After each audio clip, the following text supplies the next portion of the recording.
राधे राधे, जय श्री कृष्णा, जय सीताराम। कार्तिक महात्म का 16वां और 17वां अध्याय सुनिएगा। राजा पृथु ने कहा कि हे नारद जी, यह तो आपने महाप्रभु शंकर की बड़ी अद्भुत कथा सुनाई है, अतः कृपा करके आप यह भी बतलाइए कि उस समय राहु उस पुरुष से छूटकर कहाँ गया।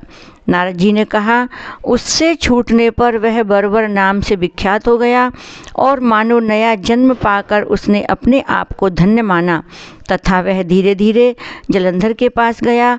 वहाँ उसने शंकर जी की चेष्टा कही। उसे सुनकर दैत्यराज को बड़ा क्रोध आया और उसने सब दैत्यों को सेना सजाने की आज्ञा दी।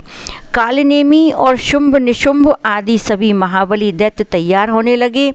एक से एक महाबली दैत्य करोड़ों की संख्या में निकलकर युद्ध के लिए तैयार हो गए। महाप्रतापी सिंधु पुत्र शिवजी से युद्ध के लिए निकला। उसके आगे महर्षि शुक्राचार्य और छिन्न सिर राहु हुआ।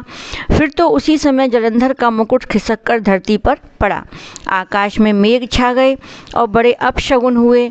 उधर इंद्र आदि सब देवताओं ने एकत्र हो कैलाश पर जाकर शिवजी से सब वृतांत कहा और यह भी कहा कि आपने जलंधर से युद्ध करने के लिए जो भगवान विष्णु को भेजा था वह उसके वशवर्ती हो गए हैं तथा लक्ष्मी सहित जलंधर के अधीन होकर उसके घर में निवास करते हैं। अब देवताओं को भी उसके यहाँ निवास करना पड़ रहा है। अब वह सागर पुत्र आपसे युद्ध करने को आ रहा है, अतः आप उसे मारकर हमारी रक्षा करें। देवताओं से यह सब कुछ सुनकर शंकर जी ने भगवान विष्णु से पूछा कि हे ऋषिकेश, युद्ध में आपने जलंधर का संहार क्यों नहीं किया और बैकुंठ को छोड़कर आप उसके घर कैसे चले गए। तब भगवान विष्णु ने हाथ जोड़कर शिवजी से कहा कि उसे आपका अंशी या लक्ष्मी जी का भाई होने के कारण नहीं मारा है। वह बड़ा ही वीर व देवताओं से अजेय है। मैं सत्य कहता हूँ कि उसे कोई भी नहीं मार सकता। इस पर लक्ष्मी ने मुग्ध होकर, मैंने स्वयं उसके घर में रहने का वर दे दिया है, इसलिए मैं उसके घर में रहता हूँ। हे सूर्यवर्य विष्णु, आप यह क्या कहते हैं? उस दैत्य जलंधर को मैं अवश्य मारूंगा, इसमें कुछ भी संदेह नहीं है। अब आप सब देवता जलंधर को मेरे द्वारा ही मरा जान अपने स्थान को जाइए। जब शंकर ने ऐसा कहा तो सब देवता संदेह रहित होकर अपने स्थान को चले गए और ठीक उसी समय पराक्रमी जलंधर अपनी विशाल सेना के साथ कैलाश पर्वत को घेर के सिंहनाद करने लगा। दैत्यों के नाद और कोलाहल से शिवजी क्रुद्ध हो गए। उन्होंने अपने नंदी आदि गणों को उसके साथ युद्ध करने की आज्ञा दे दी। कैलाश पर्वत के पास भीषण युद्ध होने लगा। दैत्यों ने अनेक प्रकार के अस्त्र शस्त्र वर्षाने शुरू किए। भैरी, मृदंग, शंख और तीरों तथा हाथी घोड़ों व रथों के शब्द से धरती कांपने लगी। युद्ध में कटकर मरे हुए हाथी, घोड़े और पैदलों का पहाड़ सा लग गया, जिससे कि युद्ध भूमि में और भी आगमय हो गई। दैत्यों के आचार्य श्री शुक्राचार्य अपनी मृत संजीवनी विद्या से सब दैत्यों को जलाने लगे।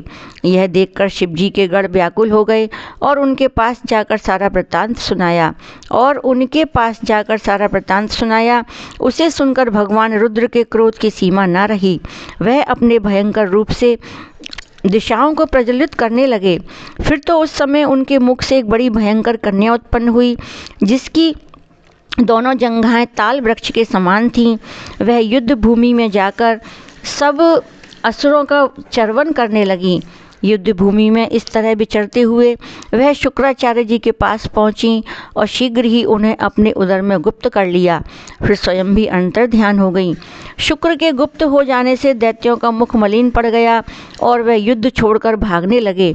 इस पर अनेक शुंभ निशुंभ और कालनेमी आदि सेनापतियों ने अपने भागते हुए वीरों को रोककर शिवगणों पर बड़ा कठिन प्रहार किया और ऐसा ही शिवजी के नंदी आदि वीरगणों, जिनमें गणेश और स्वामी कार्तिकेय भी थे, अपने गणों को रोककर दैत्यों से भीषण युद्ध किया। राधे राधे। 17वां अध्याय। उस समय शिवजी के गण प्रबल थे। उन्होंने जलंधर, शुंभ निशुंभ, महासुर, कालनेमी आदि को पराजित कर दिया। यह देख के सागर पुत्र जलंधर एक रथ पर, जिस पर लक्ष्मी पताका लगी हुई थी, चढ़कर युद्ध भूमि में संग्राम करने लगा। इधर जय और शील नामक शंकर के गण भी संग्राम में तत्पर होकर गर्जने लगे। इस प्रकार दोनों सेनाओं के हाथी, घोड़े, शंख, भैरी तथा दोनों ओर के सिंहनाद से धरती ध्वस्त त्रस्त हो गई।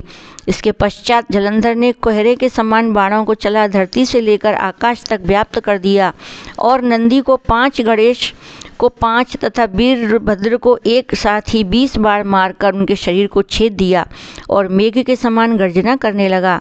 यह देखकर रुद्रपुत्र कार्तिकेय ने भी दैत्य जलंधर को अपनी शक्ति उठा के मारी और घोर गर्जन किया, जिसके आघात से वह धरती और घोर गर्जन किया जिसके आघात से वह धरती पर गिर पड़ा, परंतु वह इतना बली था कि जल्दी से उठकर खड़ा हो गया और क्रोधाविष्ट होकर कार्तिकेय जी पर अपनी गदा पर प्रहार कर लिया।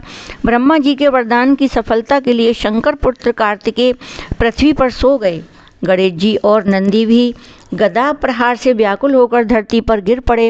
वीरभद्र पर परिघ का प्रहार किया, जिससे वीरभद्र का सिर फट गया और रक्त बहने लगा। वह व्याकुल होकर धाराशायी हो गए। उनको धरती पर गिरा देख शंकर जी के गण चिल्लाते हुए युद्ध भूमि छोड़कर बड़े वेग से भाग निकले। 17वां अध्याय समाप्त हुआ। अब सुनेंगे 18वां अध्याय। राधे राधे।